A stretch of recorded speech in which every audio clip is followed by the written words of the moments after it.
in all of North America. That happens to be a big area for just casual campers on the weekends, also for hunters during hunting season.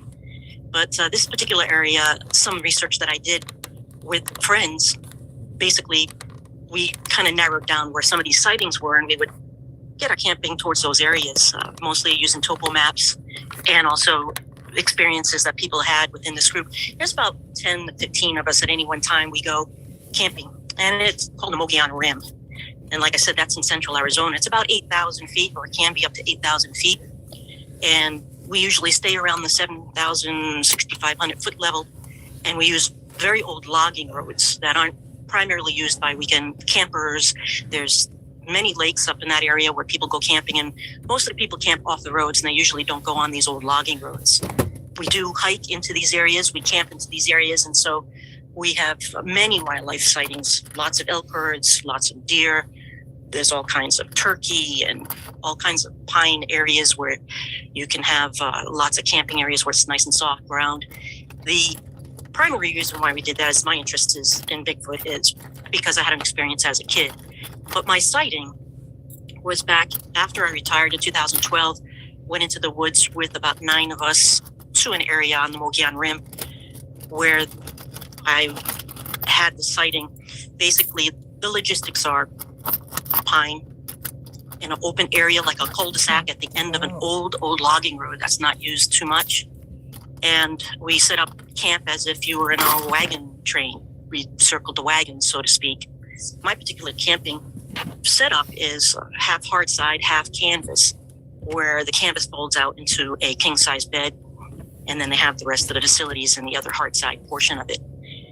That RV was on the outskirts of the cul-de-sac, which was wide open with a fire pit in the middle that we had put in. And so all the vehicles and tents and everything were on the outskirts of the wooded area. That really led to being close to everything in vicinity to, if there are any animals coming in, we would be right at the edge of the woods. Now, this particular area is on a ridge line that has a choke point with 2 other ridges on each side. So there's lots of wildlife in this area. It also has water, which is one of the things you primarily need if you want to have an interaction with these creatures or Sasquatch. One particular evening we went out, and the other thing is that there's another topographical thing that really helps you out there. There's a large area where power comes through the Mogollon Rim, and it's really large, a big electrical grid going right through there. And I'm told, and I wasn't sure because at the time, it was only the second time I was out there or researching, and I'm not really sure it's that. I was just really interested in the topic of Bigfoot or Sasquatch. Power lines are going through that area as well, not far off from this particular camping area.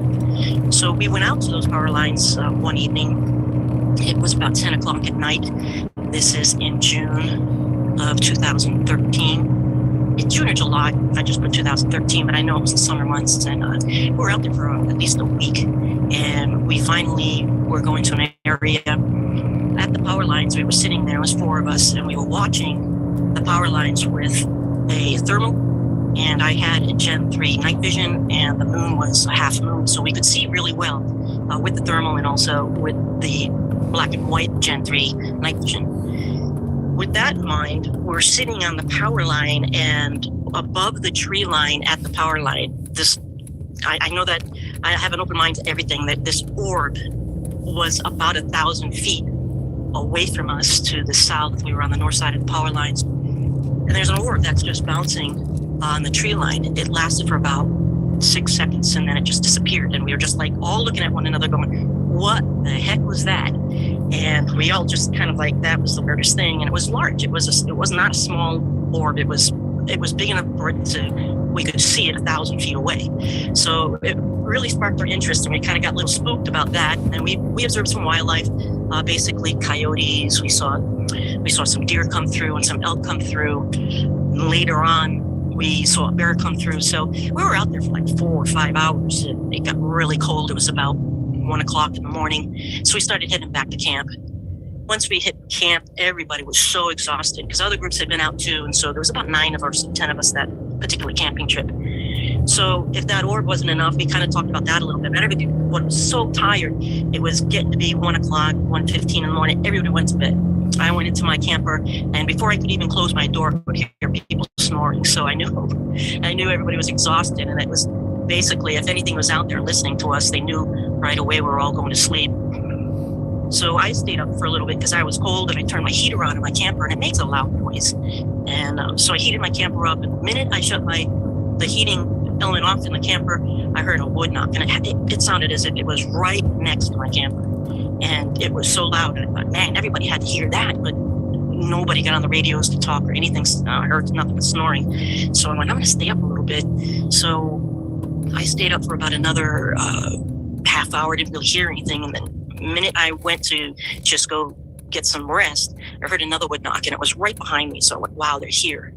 So I got my night vision out again, and I very, very slowly, I didn't want to make any noise, started to open the zipper to one of the windows so that I could see out into the camping area. Once I started looking around with my night vision, I heard another knock, and it was a softer knock, and it was right across where the rest of the campers had made the circle around the campfire type thing, circling the wagon thing, as I explained. So there was one across from me, a wood knock, and one behind me, a wood knock, and then I heard a third one, and it was to the west. So in my opinion, I had 3 observers or 3 sentinels or 3 of these beings or creatures or Sasquatch, Bigfoot, whatever you want to call them. I knew there were 3 of them. I couldn't get anybody to wake up to talk to me, so I was the only one that was.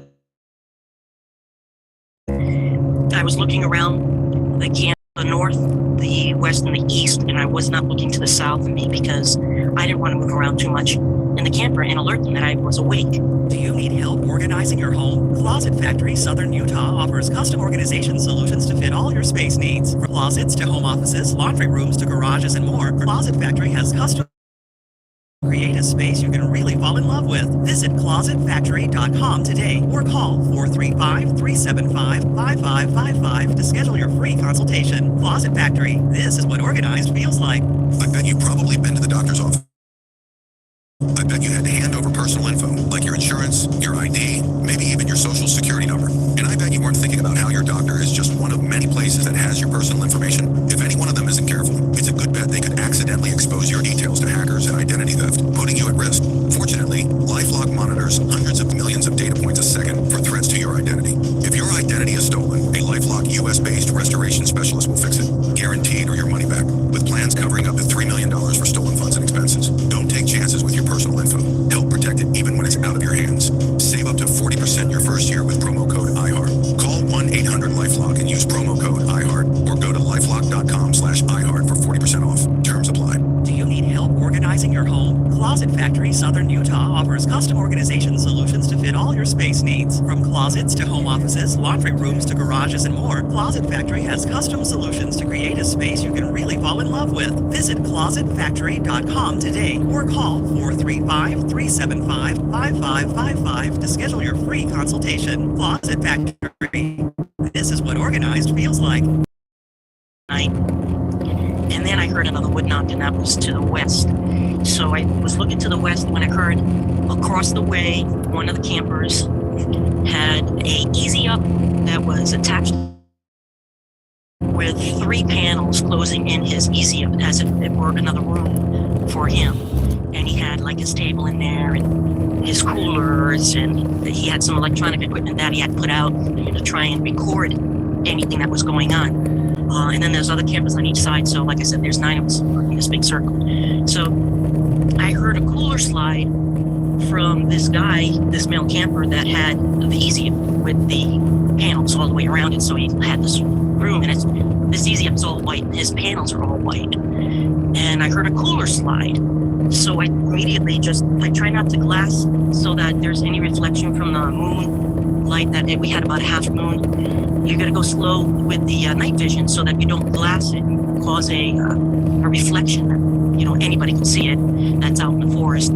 So I went really, really slow with the night vision, and I see this cooler had been slid out from underneath the camper across the way from me. It was about 100 feet away, and I see the cooler had been slid out from underneath one of the panels. And again, it's all white, and I see this figure and it's squatting down in this really weird position, like not like a human would squat, where your butt kind of like squats down to the ground. This squat was like a complete dog leg, like an L. I went, man, that guy's got some good muscles to be able to, do that. I don't squat that way, and it was squatting right next to the cooler. It had drug out from underneath the tarp, and then I started getting a little like, what the heck's he doing? He woke up and got outside, and what is he doing? He's making all this noise, and I'm getting all of this vocals and things of that nature. And I'm thinking he's going to ruin this for me. I was starting to get a little mad at it. Then I started dawned on me, nobody answered the radios, and so I thought maybe it was exactly what I was. Not overly large. It was, in my opinion, skinny, dark-figured. Could see it completely with my night vision because the tarp or the panel was completely white perfectly, and it looked human to me. It was completely black. There was no deviation in clothing, nothing like that. But for whatever reason, my brain told me that's human. That's somebody messing around in the camp, stealing somebody's beer or something out of the cooler, or trying to find something to eat because they were hungry, and they knew that this particular camper always brought tons of stuff to eat. So I watched it and just kept watching it, and it lifted the top that was bungee cord to the landing for the easy up, just pulled it up with its left arm, and when it pulled it up with its left arm, he just stuck his arm up underneath the tarp, and on top of the cooler, unbeknownst to me, I didn't find this out until the next morning when we went to investigate. On top of that cooler, he had another orange cooler that has, water in it, like construction workers use those coolers. And so on top of that, unbeknownst to me, he had put a recorder. And this thing reached up underneath that tarp, pulled down the recorder through the panel, let go of the panel, and had the recorder in its hand. And I could see the hand clearly, and it was a human hand. It grabbed it fully with all the fingers around it, to include the thumb. So I found that really weird. And again, I'm 100 feet away, and I've got a really good night vision equipment. I just saw it clearly. So with the recorder in his hand, there's a little LED light on the top of it showing that it's recording. And so it started playing with the light on the recorder on the white panel of the Easy Up. And as it's playing, it's lifting its arm way up, and I could see hair draping off the arm. And I went, oh my God, it's not the camper. This is a Sasquatch. This has got to be either that or somebody's wearing a leather jacket with tassels hanging off of it, because you could see the hair clearly. And this little tiny LED light put off a lot of light, and it reflected back on this being. And it just was playing with the light. I watched them for a good, at least a minute, and then there was a wood knock and a whoop. And I know what a whoop is from educating myself with mostly YouTube stuff and BFRO people that I had met that were very nice. I had done an expedition prior to this, and these campers are all very knowledgeable that I was going with, because we had going there to seek this creature out.